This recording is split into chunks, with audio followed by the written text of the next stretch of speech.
A man the size of a freight train lunged at the city's most feared crime boss, a rusted steel pipe gripped in his massive hands. Bullets weren't fast enough. Bodyguards were dead weight. It should have been a slaughter. Instead, a 22-year-old waitress making minimum wage running on 3 hours of sleep, stale coffee, and pure unfiltered panic did what a rival syndicate couldn't. She took the giant down in 3 seconds flat. And she didn't even mean to. The grease in the air at Lombardi's didn't just sit on your skin. It moved in. It found the pores on the back of your neck, settled into the cheap polyester of the uniform, and made a permanent home in the rubber treads of Sadie's non-slip shoes. It was a Tuesday night. It was raining. The kind of cold, spiteful rain that made the city smell like wet exhaust and rotting cardboard. Sadie leaned against the stainless steel prep counter in the kitchen, pressing the heel of her hand into her right temple. Her feet throbbed. A low, rhythmic ache pulsed from her arches, straight up her calves, the result of a double shift she hadn't wanted, but desperately needed. Rent was due in 4 days. The math in her head was a constant, exhausting ticker tape. $50 tonight means I can cover electricity, but I still need another $80 for groceries. If I skip lunch tomorrow... Sadie, table 4, now. Carl, the floor manager, snapped his fingers in front of her face. His forehead was slick with a thin layer of sweat that had nothing to do with the heat of the ovens.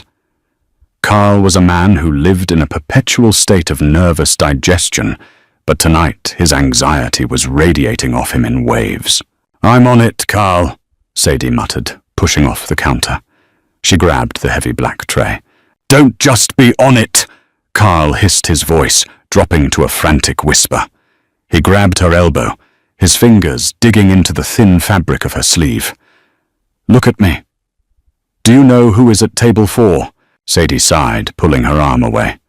She grabbed a damp rag and wiped down the edges of the tray. "A party of 5. 3 steaks, 1 veal, 1 branzino. Sparkling water. No ice. It's Dominic Russo." Carl breathed the name like it was a bomb about to go off. Sadie paused. She wasn't an idiot. You didn't live in this city, breathe this air, and not know who Dominic Russo was. He wasn't the kind of mobster who made headlines with flashy cars or club shootouts. He was the kind who owned the concrete the clubs were built on. He operated in the quiet, brutal spaces between legitimate business and violent extortion. "Okay," Sadie said. Her voice was flat. She didn't have the energy to be terrified. Terror burned calories. "Does he want his steak medium rare or not? Just don't spill anything. Don't look him in the eye too long. Pour the water, serve the plates from the left, and get out of there." Carl wiped his forehead with a napkin. "His guys are on edge. I can feel it." Sadie picked up the tray. It was heavy. 3 thick cuts of prime rib, a whole fish bone in veal, cast-iron side dishes of garlic potatoes, and plates of broccolini. The weight settled onto her forearm, a familiar bruising pressure. She pushed through the swinging double doors into the dining room. The atmosphere in the restaurant had changed. Lombardi's was usually a noisy place, filled with the clatter of silverware and the loud, boastful chatter of local businessmen. Tonight the noise was muffled. The other patrons were leaning in over their tables, speaking in hushed tones, their eyes constantly darting toward the back corner booth. Table 4. There were 4 men in the booth. 3 of them were built like cinder blocks, broad shoulders, stretching the seams of expensive wool suits, eyes scanning the room with the mechanical sweeping motion of security cameras. Then there was Dominic Russo. He didn't look like a monster. He looked exhausted. He wore a charcoal suit that draped perfectly across his frame, but his tie was loosened, and the top button of his shirt was undone. He was staring down at the pristine white tablecloth, tracing the edge of a water glass with a thick, calloused finger. There were dark circles under his eyes. He smelled strongly of black coffee, expensive vetiver cologne, and the sharp metallic tang of cold rain. Sadie approached the table. She kept her eyes on the plates. She wasn't trying to be deferential. She just didn't want to drop the branzino. Prime rib, medium rare. She said, her voice tight, mechanical. She slid the heavy porcelain plate in front of one of the bodyguards. He didn't look at her. He just grunted. Veal. She placed it down. She moved to Dominic. Bone-in ribeye, rare. As she leaned over to place the plate, the heavy cast-iron skillet of garlic potatoes on her tray shifted. The grease on the bottom of the skillet met the smooth plastic of the tray. It slid. Sadie's heart seized. Pure, unadulterated adrenaline spiked through her chest. She violently jerked her left arm up, catching the edge of the sizzling skillet with her bare fingers just before it tipped off the edge. The heat blistered her skin instantly. A sharp, involuntary hiss escaped her teeth, but she clamped her jaw shut, shoving the skillet back into place. Her hand trembled. She quickly set the rest of the plates down her fingertips, burning with a bright, hot agony. Dominic Russo stopped tracing his glass. He looked up. His eyes were a flat, muddy brown. There was no warmth in them, but there wasn't cruelty either. Just a heavy, suffocating emptiness. He looked at her hand, where the skin was already turning a violent shade of red. Then he looked at her face. Sadie swallowed hard, hiding her hand behind her back. "Can I get you anything else, sir?" "Ice," Dominic said. His voice was gravel quiet, but carrying a strange acoustic weight in the hushed room. "For the water, for your hand." Sadie blinked. She didn't know how to respond to that. She just nodded once tightly and backed away from the table. "Enjoy your meal." She retreated to the kitchen, the swinging doors flapping shut behind her. As soon as she was out of sight, she rushed to the prep sink and shoved her hand under the cold tap. The frigid water hit the burn, and she squeezed her eyes shut, letting out a long, shaky breath. "Everything okay out there?" Hector the line cook asked, not looking up from the grill. "Fine," Sadie lied, wrapping a rough paper towel around her stinging fingers. "Just fine. 2 hours left. Just 2 hours." She had no idea that the night hadn't even started. The lull in a restaurant is a physical thing. It happens around 9:45 p.m. The dinner rush is over. The heavy eaters are digesting, lingering over half-empty glasses of Merlot and plates smeared with cold sauce. The kitchen stops shouting. The clatter of pans fades into the steady hum of the industrial dishwashing machine. Sadie was wiping down the wait station near the front entrance, a damp, bleach-soaked rag in her good hand.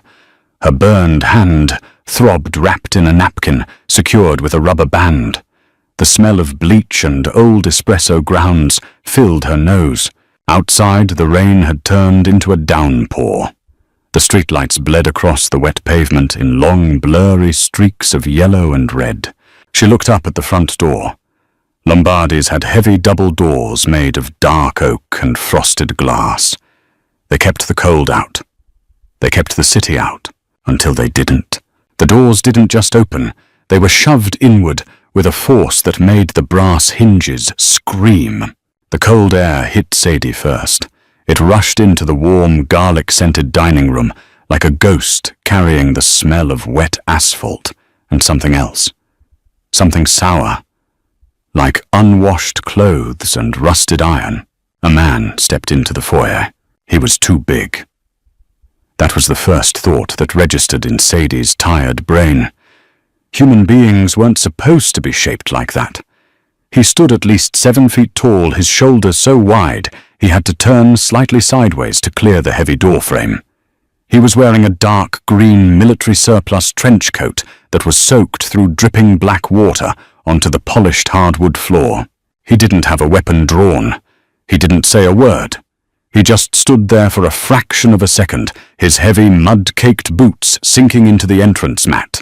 His face was a slab of meat, scarred and weather-beaten, his eyes hidden beneath the brim of a sodden wool cap. The silence in the restaurant deepened. It wasn't the comfortable silence of a lull anymore. It was the hard, vacuumed silence of a room holding its breath. At table 4, the atmosphere snapped. Dominic's lead bodyguard, a man named Paulie, was in the middle of taking a bite of potato. He froze. His eyes locked onto the giant in the doorway. Paulie's hand dropped the fork. It clattered loudly against the porcelain. He reached inside his suit jacket. He was too slow.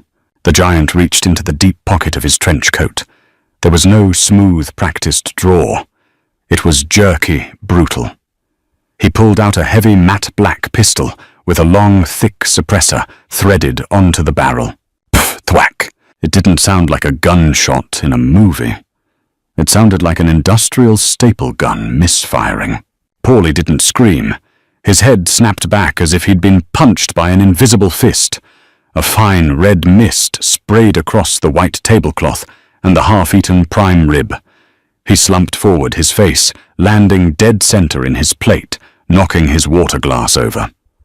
Ice cubes and bloody water spilled across the table. Chaos didn't erupt immediately.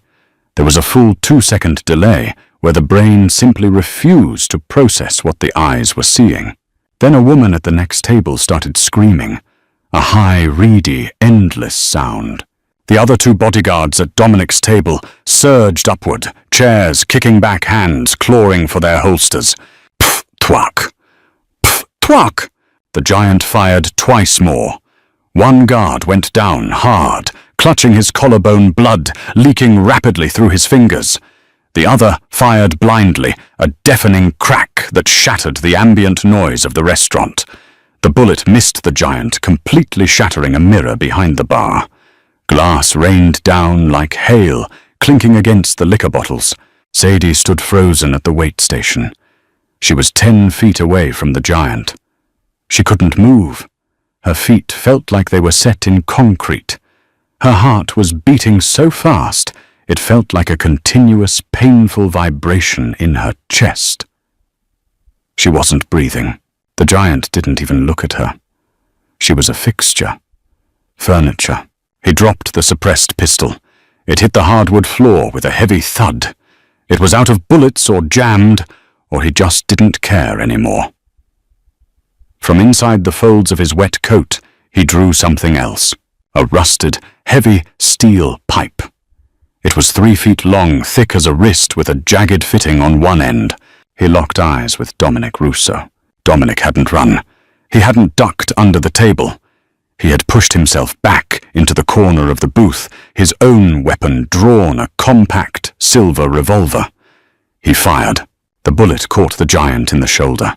The heavy wool coat jerked a puff of fabric and blood exploding outward. The giant didn't even flinch. He let out a low, wet growl, a sound that vibrated in Sadie's teeth and charged. He was a freight train made of meat and wet wool. His massive boots slammed against the hardwood, closing the distance to table 4 with terrifying speed. He was going to crush Dominic's skull. It was a mathematical certainty. The mass, the speed, the heavy steel pipe there was no stopping it. Sadie was still standing at the wait station. Her hands were clutching the edge of the counter. Next to her was a towering, industrial stainless steel coffee urn. She had just filled it with 3 gallons of boiling water to steep the loose-leaf chamomile tea for a large party in the back room. The metal of the urn was radiating a vicious heat. The giant was running right past her. He was an arm's length away. Sadie didn't make a heroic choice. She didn't have a flashback to a self-defense class. She didn't think about saving a mob boss. She didn't think at all. Her brain simply short-circuited into pure, animal panic. She needed to get away. She needed a barrier. She needed to put something between herself and the massive, violent thing rushing past her. She turned her burned hand, screaming in protest, and grabbed the heavy black plastic handles of the boiling coffee urn. The urn weighed close to 30 pounds. Filled to the brim with scalding water, it was a clumsy, sloshing cylinder of heat. As the giant barreled past the wait station, his heavy shoulder clipped Sadie's arm. The force of it spun her around, throwing her off balance. Her cheap rubber-soled shoes slid on a spot of grease she had meant to mop up earlier. She was falling backward. The urn was tipping toward her face. Survival instinct, harsh and absolute, took the wheel. Sadie didn't want the boiling water on her face. With a desperate, violent shove, she pushed the heavy metal urn away from her body as she went down. She hurled it directly into the path of the charging giant. The timing was an accident of physics. The lid of the urn popped off. 3 gallons of 210-degree water erupted outward in a steaming, arcing wave. It didn't hit the giant in the face. It hit him right at the waistline, soaking through his trousers and completely drenching his thighs, knees, and heavy boots. But it wasn't just the heat. It was the hardware. The heavy, empty stainless steel cylinder, still carrying the momentum of Sadie's desperate shove, slammed directly into the side of the giant's left kneecap. Crack. It was a wet, hollow sound, louder than the screaming in the dining room. The giant let out a roar, not a battle cry, but a sudden, shocking bellow of absolute agony. His left leg buckled inward at an unnatural angle, but he was running too fast. His momentum carried him forward. His heavy, mud-slicked boot planted onto the hardwood floor, right where the boiling water had pooled. He had no traction. His shattered knee couldn't support the weight. The 7-foot, 300-pound assassin went airborne. His feet flew out from under him. For a fraction of a second, he was entirely horizontal, suspended in the air above the polished floor, the rusted steel pipe flying from his grip. Gravity reclaimed him violently. He didn't just fall. He launched himself face first toward the corner of the heavy marble-topped hostess stand. The impact was sickening. It wasn't a thump. It was a hard, definitive crunch of bone meeting stone. The giant's body hit the floor a split second later, sliding across the wet hardwood like a rag doll. He crashed into the base of the bar, taking down a row of wooden bar stools in a tangle of limbs and green wool, and then he didn't move. The steel pipe clattered across the floor, spinning slowly before coming to a stop against the toe of Sadie's black work shoe.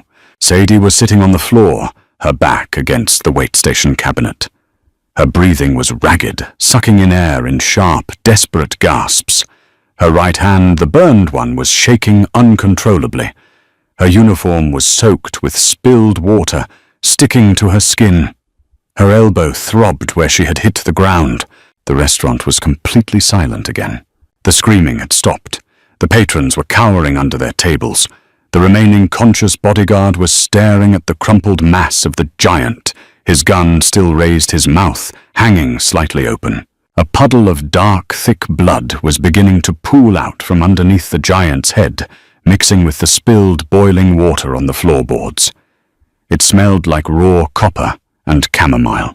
Sadie stared at the giant. She stared at his hand, which was the size of a dinner plate, lying limp against the wood. "I killed him," her brain whispered. "I tripped him, and I killed him." A wave of intense nausea hit her. Her stomach cramped violently. She scrambled onto her hands and knees, crawling behind the wait station, and threw up dryly into the small plastic trash can used for discarded receipt paper. She choked, wiping her mouth with the back of her trembling arm, the taste of bile burning her throat. Footsteps approached, slow, deliberate, leather soles crunching on broken glass. Sadie squeezed her eyes shut, pulling her knees to her chest. She expected a gun to be pressed to her temple. She expected shouting. She expected a bullet. The footsteps stopped right in front of her. She slowly raised her head. Dominic Russo was standing there. He looked exactly as he had 10 minutes ago, except his tie was completely undone now, and there was a fine speckling of someone else's blood on his white shirt collar. His silver revolver hung loosely in his right hand, pointed at the floor. He wasn't looking at the dead giant. He wasn't looking at his bleeding bodyguard. He was looking down at Sadie. His flat, muddy brown eyes scoured her face.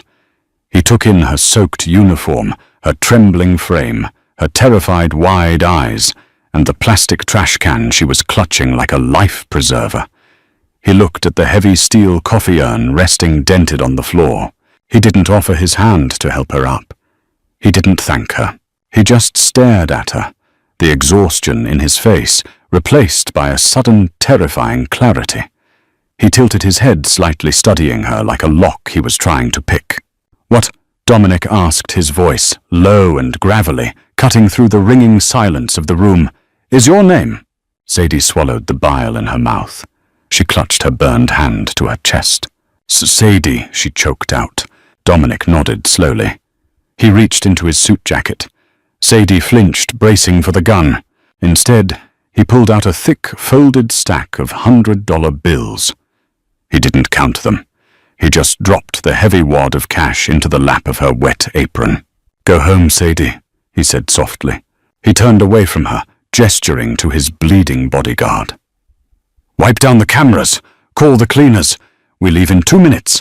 Sadie sat on the floor, the smell of copper in her nose, staring at more money than she had made in 2 years of double shifts. Her hand burned. The floor was sticky. The mob didn't do favors. The mob did debts. And as she looked at the giant bleeding out on the floor, she realized with a cold, sinking dread that she hadn't just saved Dominic Russo's life. She had just made him owe her one. The crash didn't happen in the restaurant. It happened exactly 42 minutes later on the sagging mattress of her 4th-floor walk-up in the South Ward. Adrenaline leaving the human body feels a lot like a sudden, violent flu. Sadie's teeth were chattering so hard they ached. Her knees knocked together as she sat on the edge of the bed, staring at the scarred linoleum floor. She hadn't bothered to turn on the overhead light. The neon sign from the 24-hour liquor store across the street bled through the cheap plastic blinds, painting the room in sickly, intermittent strokes of pink and buzzing blue. She peeled the wet, cold uniform off her skin. It smelled like rancid, grease-wet dog and the metallic tang of blood. She shoved it into a black garbage bag and tied the plastic in a vicious, tight knot, as if she could suffocate the memory inside it. Then there was the money. The stack of hundreds sat on her chipped laminate nightstand. It was thick, disgustingly thick. Sadie picked it up with her left hand, her right hand wrapped in a clumsy layer of damp paper towels, and masking tape pulsed with a hot, steady heartbeat of its own. She held the cash to her nose. It didn't smell like salvation. It smelled dirty. It smelled like old leather sweat and a faint, powdery chemical scent that made her stomach churn. 52. She had counted it twice on the subway ride home, her hands shaking so badly she kept dropping the crisp bills onto the grimy floor of the train car. $5,200. Rent was $800. Electricity was $50. Groceries were $80. She could pay off her credit card. She could fix the radiator that clanked like a dying engine all winter. She could sleep for a week. Instead, she shoved the money into a worn-out sneaker at the bottom of her closet. She pushed the sneaker behind a pile of winter sweaters. It felt radioactive. Sadie stumbled into her tiny bathroom. The mirror over the sink was speckled with hard water stains. She looked at herself. Her brown hair was plastered to her skull, matted with sweat and rain. Her eyes were wide, the pupils blown out, surrounded by bruised purple exhaustion. There was a smear of dried brown across her left cheekbone. She scrubbed at it with a wet washcloth until the skin was raw and pink. She didn't sleep. She lay on her back, staring at the water damage on the ceiling, listening to the sounds of the building. A domestic dispute on the 2nd floor. The rattling hum of the refrigerator. Every time a car drove past outside, the headlights swept across her ceiling and her breath caught in her throat. She expected the heavy thud of boots on the stairs. She expected the door to splinter inward. She expected Dominic Russo to realize he had made a mistake, that loose ends in his world weren't paid off. They were cut. When the sun finally rose, casting a grey, dirty light over the city, Sadie felt worse than she had the night before. Her hand was stiff, the skin across her knuckles, a tight, angry red that bubbled at the center. She needed burn cream. She needed coffee, and she needed to figure out if she was a fugitive. She turned on the small, boxy television, resting on a milk crate in the corner of the room. The local morning news anchor was droning on about traffic on the I-95. Sadie waited. She watched through the weather through a segment on a local dog shelter, through a commercial for a personal injury lawyer. Nothing. There was no mention of a shootout at Lombardi's. No mention of a 7-foot giant with his skull caved in. No mention of bodyguards bleeding out over expensive steaks. The silence was heavier than the violence. It meant the police weren't investigating. It meant Dominic Russo owned the people who cleaned up the mess, and he owned the people who wrote the news. Sadie put on an oversized grey hoodie, shoved her burned hand into the front pocket, and locked her door. She twisted the deadbolt, pulled the handle twice to make sure it was secure, and headed down the stairs.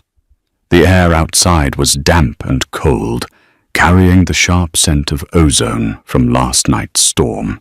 She walked 3 blocks to the corner pharmacy. The paranoia was a physical weight pressing down on the back of her neck. Every person in a dark coat, every idling car made her heart stutter. She wasn't a hero, she was a waitress, and she had somehow stepped onto the chessboard of a war she didn't understand. The pharmacy smelled like sterile, cotton-cheap lavender detergent and dust. The fluorescent lights hummed with a high-pitched, anxiety-inducing frequency. Sadie stood in aisle 4, staring blankly at a wall of first-aid supplies. Her brain was sluggish, struggling to decipher the neon-colored boxes of hydrocortisone triple antibiotic ointments and lidocaine sprays. Her right hand was throbbing so fiercely she could feel it in her elbow. She kept it buried deep in the pocket of her hoodie. She reached out with her left hand and grabbed a generic tube of burn gel and a roll of gauze. She turned to head toward the register. A man was standing at the end of the aisle. Sadie stopped dead. Her sneakers squeaked slightly on the polished linoleum. He hadn't been there 5 seconds ago. He wasn't browsing. He was standing perfectly still, his hands resting casually in the pockets of a tailored, navy blue wool peacoat. He was younger than the men at the restaurant, maybe 25, with sharp cheekbones and dark, perfectly styled hair. He looked like an investment banker, but his eyes were entirely still. Predator eyes. He looked at her. He didn't smile, but his chin dipped a fraction of an inch in acknowledgement. Sadie's flight response kicked in. She spun around to go down the opposite end of the aisle. A second man was blocking it. This one was older, wider. He wore a cheap leather jacket that smelled faintly of stale cigarette smoke and motor oil. He had a thick, broken nose and was casually examining a box of unflavored dental floss. They had her boxed in between the Band-Aids and the feminine hygiene products. Sadie's breathing went shallow. She clutched the tube of burn gel so tightly the plastic crimped. "Don't run," she told herself. "There's nowhere to run." The younger man in the peacoat walked down the aisle toward her. His footsteps made absolutely no sound. He stopped 2 feet away, invading her personal space just enough to establish dominance without making a scene. Up close, she could smell his cologne. Cedar and black pepper. Expensive. "Sadie," he said. It wasn't a question. His voice was smooth, polished to a dangerous sheen. Sadie didn't answer. She pressed her back against the metal shelving. A box of gauze pads tumbled off a shelf and hit the floor. The man glanced down at the box, then back up to her face. His gaze drifted down to the pocket of her hoodie, where she was hiding her hand. "Mr. Russo sent me," the man said quietly. "My name is Leo." "I don't know anything," Sadie blurted out, her voice cracking. It was a pathetic, panicky sound. "I didn't see anything. I went home. I went straight home." Leo's expression didn't change. "We know exactly where you went. We know you haven't spoken to the police. The police don't need to be involved in a gas line explosion at a local restaurant. Unfortunate accident. Closed for renovations." He reached into his coat pocket. Sadie flinched, squeezing her eyes shut. "This is it. Right here in aisle 4, a soft rustle of paper." Sadie opened her eyes. Leo was holding out a small, heavy white jar with a simple pharmaceutical label. Silver sulfadiazine, Leo said, offering it to her. Prescription grade. It prevents infection and promotes tissue healing much faster than that over-the-counter garbage you're holding. Apply it twice a day. Keep the wound wrapped, but let it breathe at night. Sadie stared at the jar. She didn't take it. Take it, Sadie, Leo said softly. The smoothness in his voice dropped, revealing a razor-sharp edge underneath. Mr. Russo insists. Trembling, Sadie pulled her left hand from her side and took the jar. It was cool to the touch. Why? She whispered. Leo tilted his head. Mr. Russo protects his investments. You performed a service. You were compensated. But a burn left untreated can fester. It can cause complications. Complications draw attention. Attention is bad for business. He stepped back, giving her space to breathe. The oppressive weight in the air lifted slightly. Your shifts at Lombardi's have been covered indefinitely with full pay, Leo added, turning away. Take a few days. Rest. Do not leave the city. He paused at the end of the aisle, looking back over his shoulder. And Sadie, she swallowed hard. Yes, don't put the money in a shoe, Leo said mildly. It's cliché. A safety deposit box at First National is much more secure. Have a good morning. He walked away. A second later, the older man in the leather jacket dropped the dental floss back onto the shelf and followed him. Sadie stood frozen in the empty aisle, the fluorescent lights humming above her. She looked down at the prescription burn cream in her hand. Her chest heaved. They had been in her apartment. They had watched her sleep. They had found the money. She wasn't a loose end to be cut. She was a pet on a very, very short leash. 3 days passed. The city moved on. Sadie did exactly what she was told. She stayed in her apartment. She applied the silver sulfadiazine cream. The angry red blisters on her hand began to dry out, flaking away to reveal raw, tender pink skin beneath. The pain dulled to a manageable, persistent itch. She didn't touch the money in the shoe. She couldn't bring herself to move it to a bank. Using it felt like signing a contract in blood. But the reality of her bank account was a hard, unforgiving math. Her landlord slid a final notice under her door on Thursday morning. She had to make a choice, starve on her principles or survive on mob cash. She chose survival. She always did. On Friday afternoon, she pulled a single $100 bill from the stack. She walked down to a check cashing place 3 blocks over a place with bulletproof glass and an exorbitant exchange rate, and broke the bill. She bought groceries. She bought a coffee. She walked back to her apartment, feeling dirty but full. As she rounded the corner onto her street, she saw it. A sleek, black Lincoln Town car was parked directly in front of her building. It was illegally parked by a fire hydrant. A parking enforcement officer was walking down the street, writing tickets. But when he saw the town car, he looked away and crossed to the other side of the avenue. Sadie's heart dropped into her stomach. The rear passenger door opened. Leo stepped out onto the damp pavement. He was wearing a dark charcoal suit today, looking even more out of place against the backdrop of peeling brick and overflowing trash cans. He didn't say anything. He just looked at her, then gestured to the open door of the car. Sadie clutched her plastic grocery bags. She could run. She could drop the cheap bread and canned soup and sprint down the alleyway. But she remembered the man in the pharmacy. She remembered the silence of the news reports. Running was just an invitation for a hunt. She walked slowly toward the car. Her legs felt like they were moving through deep water. Leo took the grocery bags from her hands, placing them carefully in the trunk. He held the rear door open. Sadie slid into the back seat. The interior of the car smelled like expensive leather ozone and faint cigar smoke. It was dead quiet. The thick glass completely muted the sounds of the city outside. Leo got into the driver's seat. He didn't ask her where she wanted to go. He just put the car in drive and pulled away from the curb. They drove for 20 minutes, leaving the rundown South Ward and crossing over the river into the garment district. The streets here were narrower lined with old brick-faced warehouses and heavy iron fire escapes. The car pulled up to a storefront with blacked-out windows.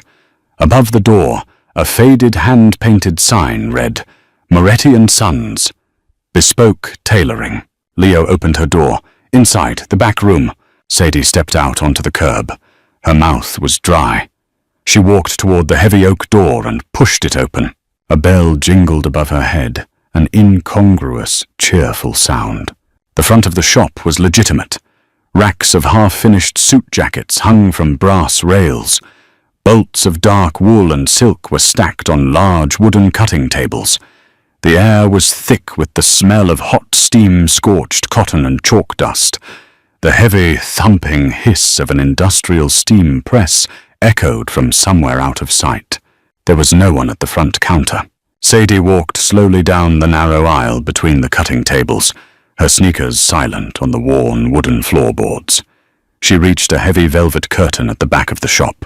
She pushed it aside.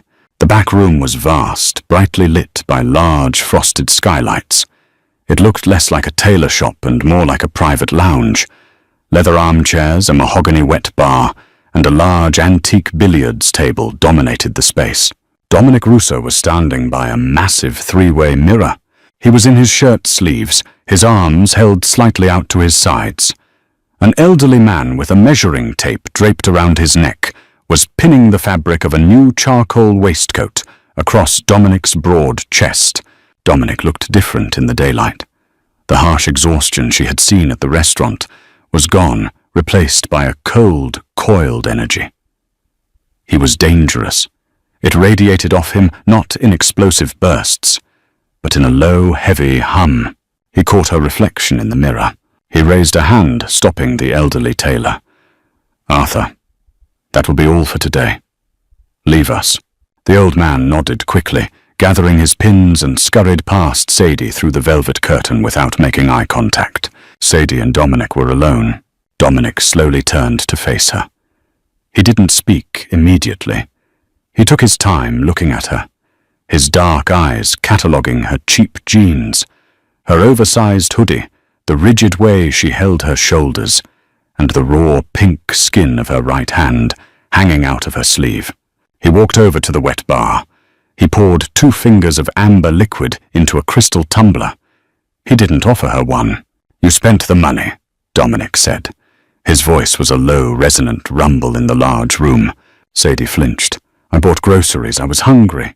Dominic took a sip of his drink. He leaned against the mahogany bar, crossing his ankles. "I didn't ask for a justification. I stated a fact. You spent the money.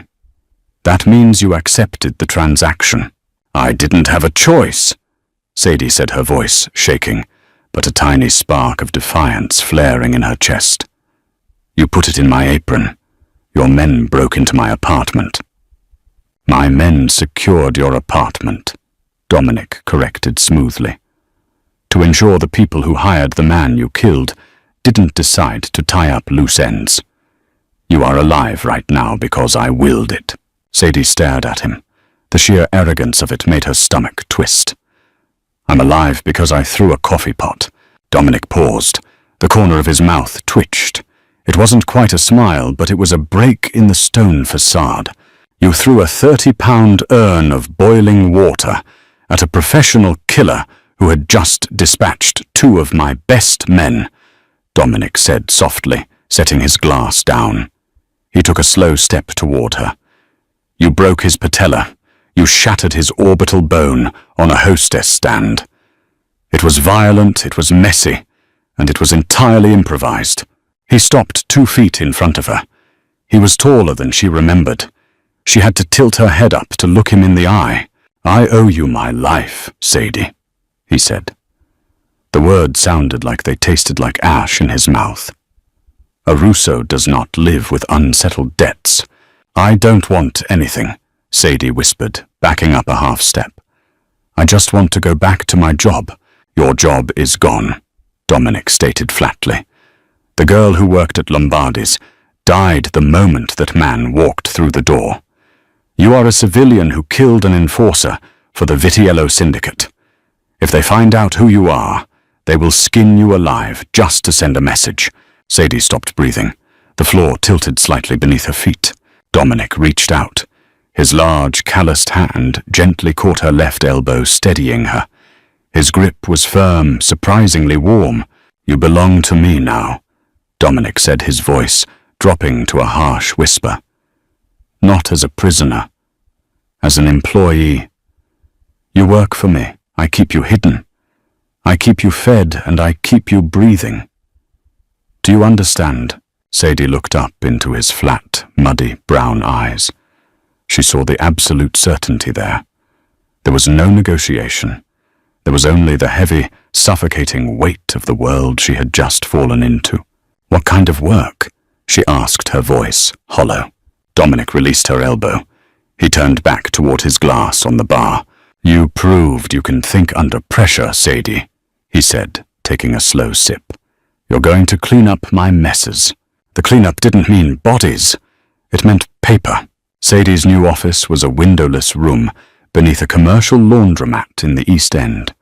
The air down there tasted heavily of industrial detergent, hot lint, and old brick. The constant rhythmic thud of the washing machines above made the single fluorescent bulb overhead vibrate, casting a jittery, seasick light across the metal desk. Dominic hadn't handed her a gun. He had handed her 3 cardboard boxes of burner phones, a commercial cross-cut shredder, and a stack of ledger books bound in cheap faux leather. "The men who work for me know how to pull a trigger," Dominic had said, leaving her at the door on her first day. "They don't know how to balance a column without leaving a digital footprint. You passed high school calculus. You understand poverty. You know how to make numbers disappear." So she became a ghost in the machine. For 3 weeks, Sadie sat under the vibrating light. Her burned right hand, now healed into a tight, shiny pink scar across her knuckles, learned to flick open cheap plastic cell phones. She extracted SIM cards, snapped them in half with needle-nose pliers, and dropped the plastic shards into a coffee can half filled with bleach. The smell of the chlorine burned her nasal passages, a sharp chemical counterpoint to the heavy humidity of the laundromat. She cross-referenced cash drops from the docks against the payroll of Dominic's legitimate construction fronts. She found discrepancies. She found skimming. She didn't report it to the capos. She wrote it on a single sheet of yellow legal pad paper, folded it twice, and handed it directly to Leo when he came to collect her at 11 p.m. every night. She never saw what happened to the men who skimmed. She just noticed that the handwriting on the doc reports changed the following week. It was exhausting, tedious work. Her fingers were permanently stained with cheap printer ink, and the skin around her nails was chewed raw from anxiety. But the rent was paid, the refrigerator was full, and nobody knocked on her door at night. On a rainy Thursday, the heavy steel door to the basement groaned open. Sadie didn't look up from the ledger. She assumed it was Leo bringing her the afternoon coffee. He silently supplied black 2 sugars, always lukewarm. But the footsteps were too heavy. She raised her head. Dominic stood in the doorway. He was wearing a dark wool overcoat, the shoulders dusted with fine droplets of rain. He looked terrible. The muddy brown of his eyes was bloodshot, and the rigid, perfect posture that usually defined him was slumping by a fraction of an inch. He smelled like wet asphalt, stale cigarette smoke, and the distinct coppery tang of dried blood. He didn't look at her. He walked to the corner of the small room, pulled out a rusted folding chair, and sat down heavily. The metal joints shrieked under his weight. He leaned his head back against the concrete wall and closed his eyes. Sadie sat perfectly still. The hum of the washing machines above seemed deafening. She watched him breathe. His chest rose and fell in shallow, uneven intervals. There was a dark smear across the cuff of his white shirt, peeking out from the sleeve of his coat. It wasn't his blood. "Keep working." Dominic grated out, his eyes still closed. "The sound of the shredder. Turn it on." Sadie blinked. She reached out and flipped the switch on the heavy industrial shredder sitting next to her desk. The machine roared to life, a loud, grinding, mechanical whine that devoured the silence in the room.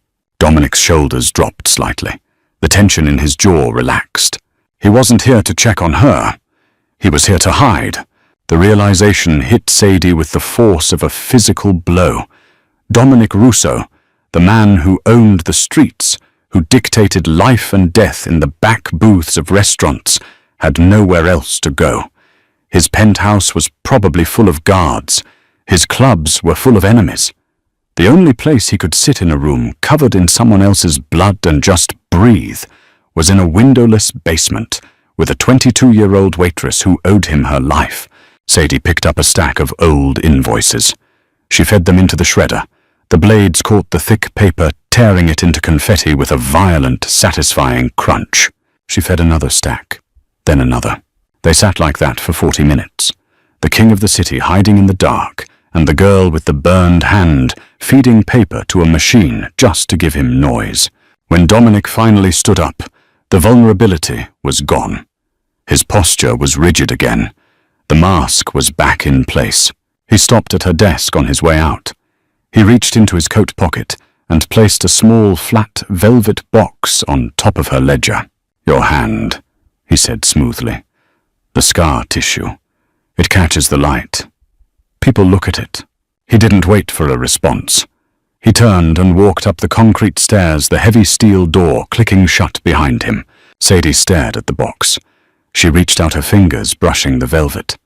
She opened it. Inside was a pair of thin, supple black leather gloves.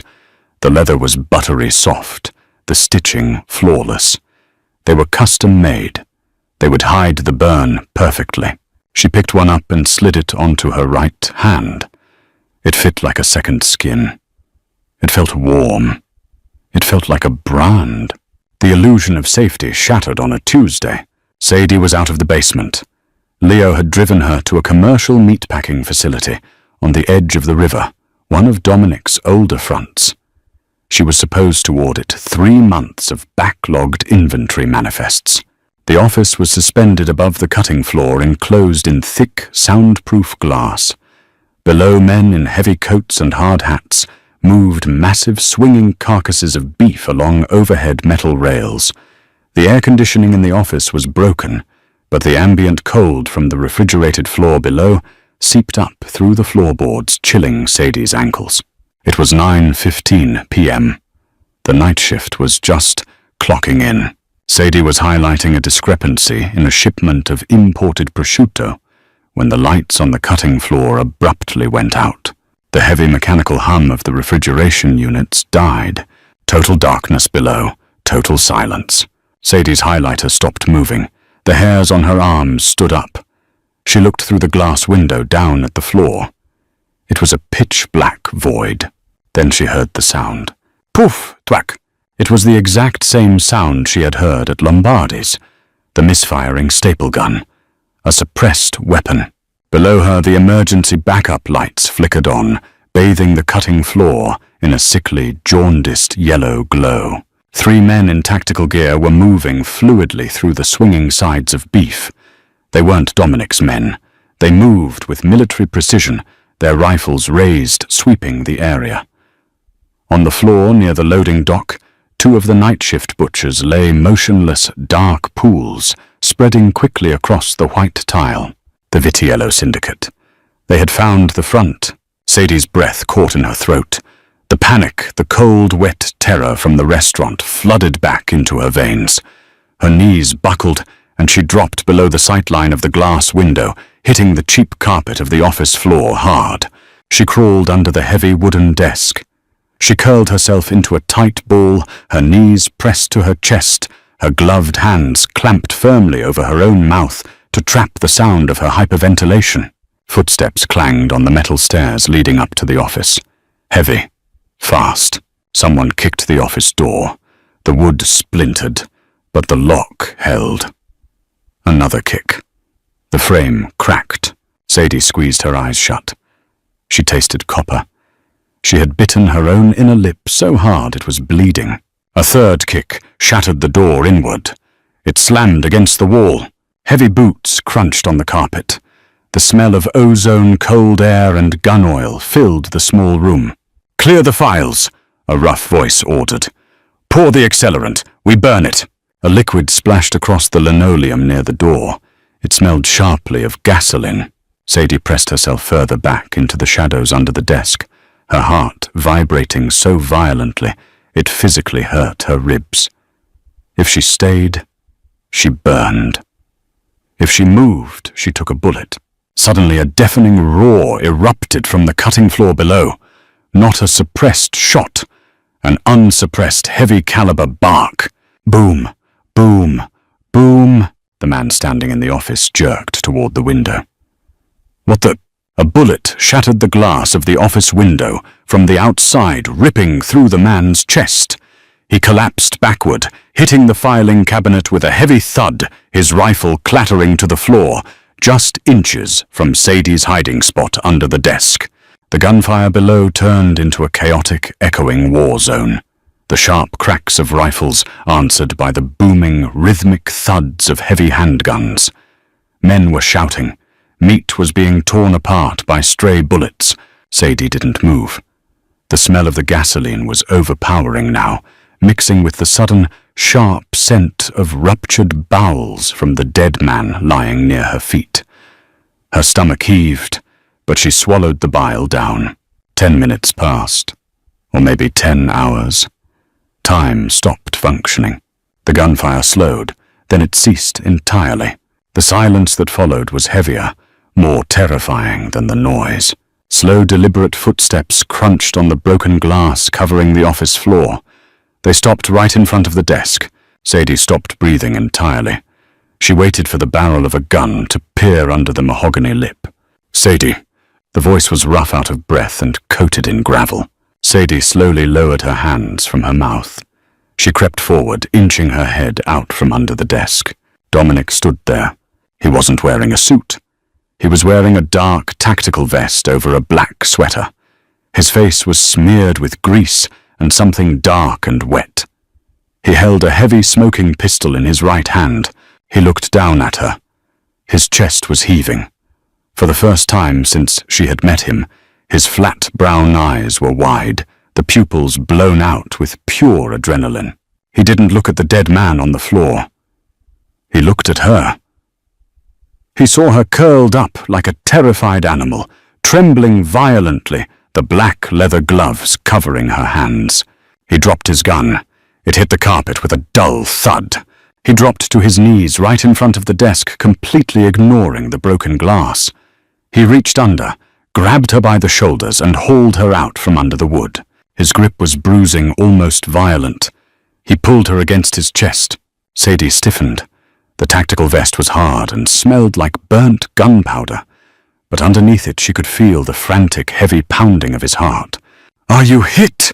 he demanded, his voice a harsh rasp, right next to her ear. His large hands moved quickly over her arms, her back checking for blood. "Sadie, tell me if you are hit." "No," she choked out, her voice a pathetic squeak. "No, I'm okay." I hid. Dominic let out a long, ragged exhale. His hand stopped moving, resting heavily on her shoulders. He didn't let her go. He just held her there, kneeling in the gasoline, and the glass surrounded by the ruin of his empire. It wasn't a romantic embrace. It was the desperate, crushing grip of a man clinging to the one thing in his world that wasn't trying to kill him. They tracked Leo's car. Dominic muttered more to himself than to her. He pulled back slightly, looking her in the eye. "I'm getting you out of here." He stood up, pulling her to her feet with one hand. He picked up his gun. "Walk behind me," he ordered. "Keep your eyes on my back. Do not look at the floor."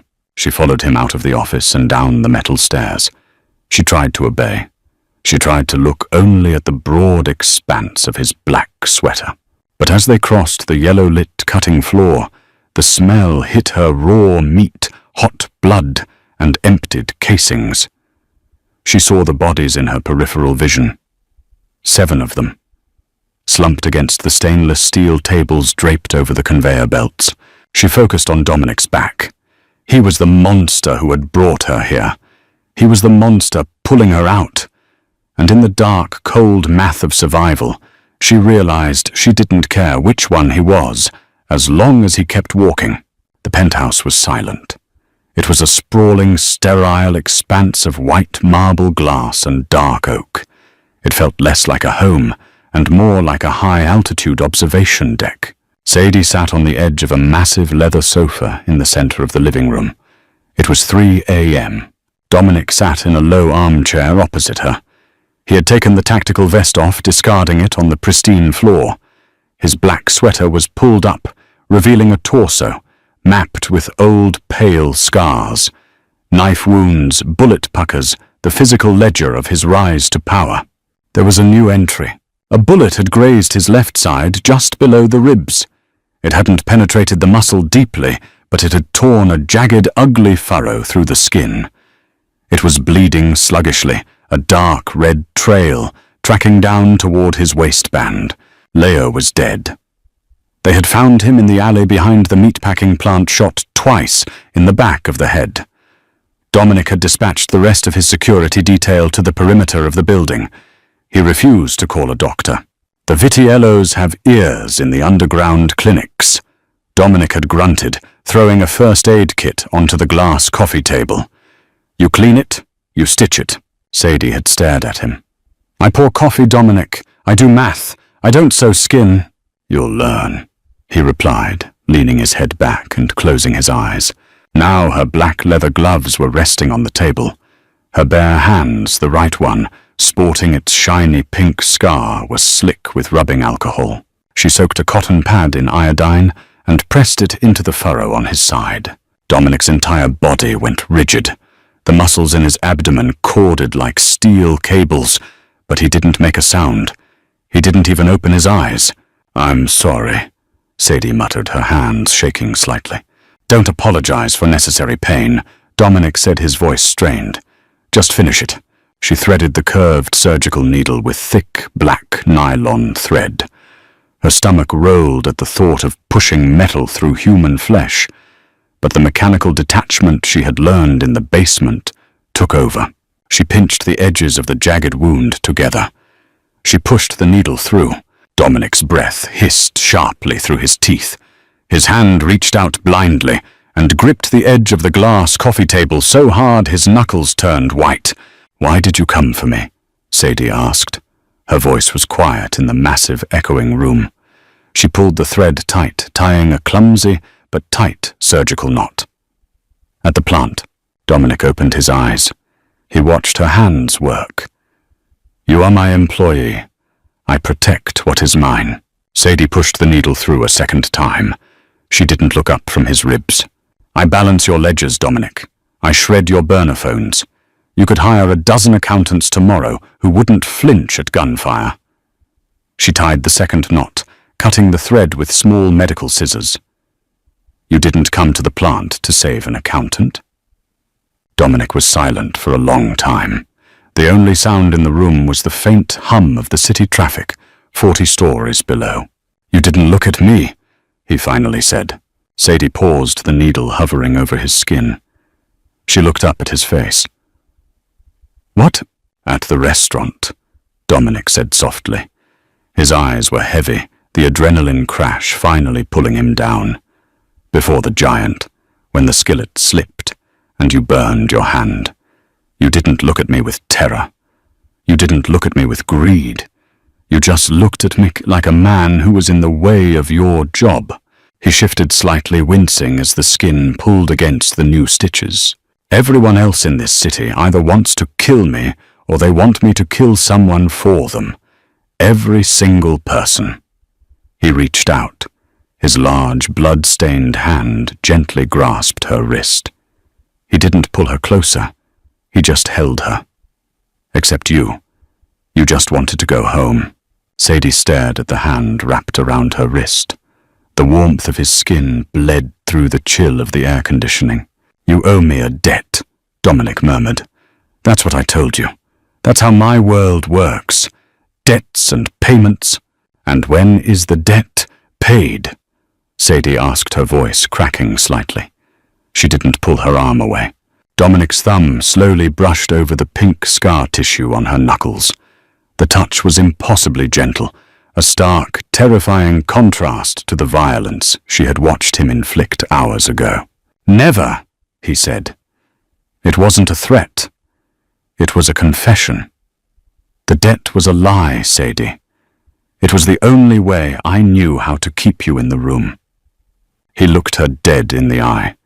The muddy brown was stripped of all pretense, all mob posturing. He was a man drowning in an ocean of blood, holding on to a 22-year-old girl like a piece of driftwood. "If I let you go," he whispered, "I am entirely in the dark." Sadie looked at him. She looked at the blood on her hands, the medical kit on the table, the pristine, cold walls of the cage he had built for both of them. She could run. Tomorrow, when the sun came up, she could take the money from the shoe walk to the bus station and disappear.